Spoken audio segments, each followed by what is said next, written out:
You ever get the feeling that something's watching you? Not a person, but something else? What if I told you that feeling was right? Tonight we're diving deep into the shadows, a story so unnerving you might never want to be alone again. Stick around because what you're about to hear will leave you questioning what's real and what's lurking in the dark. It started with a house. Not just any house. The house perched at the edge of a quiet forest where the trees seemed to grow thicker, darker, the deeper you ventured. Emma and Jake had always driven past it, joking about the rumors surrounding the old place.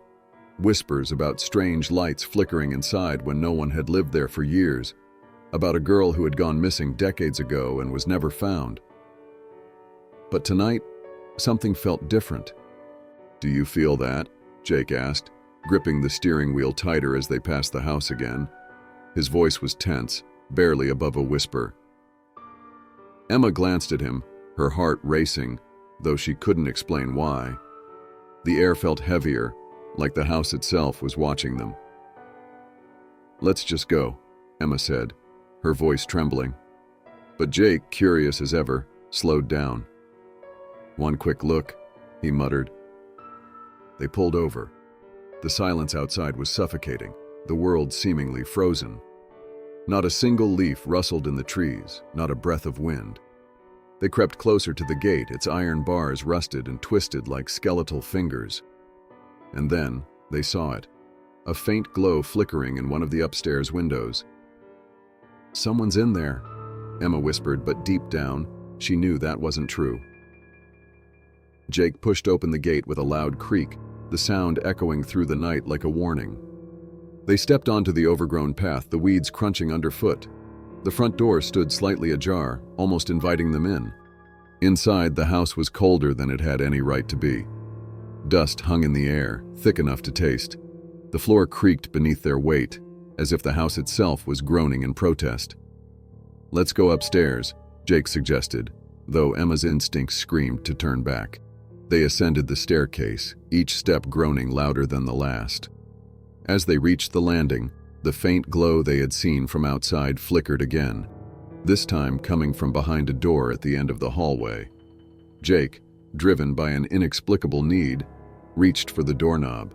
As he touched it, the air around them seemed to shift. Suddenly, they weren't alone. A soft humming drifted through the air. At first it was barely audible, but then it grew louder, more distinct. A melody from a forgotten time, the kind of tune you'd hum to a child before bed. Emma's breath caught in her throat as the door slowly creaked open on its own. Inside, the room was empty, but in the center, on the floor, sat a small, old-fashioned doll, its glass eyes fixed on them, reflecting the dim light. Its dress was worn, but strangely clean, as if someone had just been playing with it. And then, the humming stopped. For a moment, everything was still. Emma could hear her own heartbeat pounding in her ears. Then, without warning, the doll's head snapped toward them. "Get out!" it whispered in a voice that wasn't human.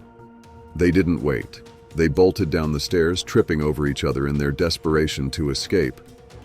The house groaned as they ran, the walls seeming to close in, the air thick with something ancient and angry. The front door slammed shut behind them as they stumbled outside, gasping for breath. But as they reached the car, Emma froze.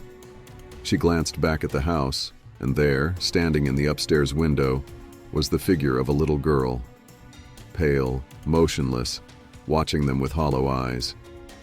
Jake slammed the car door shut and sped away, but the image of that girl stayed with them, haunting their every thought. The further they drove, the clearer it became. The house had let them go, but it hadn't let them escape. That night, they didn't sleep. But when the sun rose, things felt different. The whispers that had followed them home were silent. They tried to convince themselves it was just their imagination, until Jake checked his phone. There in his camera roll was a photo neither of them had taken, of the doll sitting on their doorstep. Do you believe in haunted places now? Maybe the next time you feel like someone or something is watching, you'll think twice before brushing it off. If you made it this far, you're braver than most. Hit that like button, subscribe for more stories that'll keep you up at night, and drop a comment below. Would you ever go inside a house like this one? Or would you turn around and never look back? Stay tuned for more stories that'll chill you to the bone, if you dare.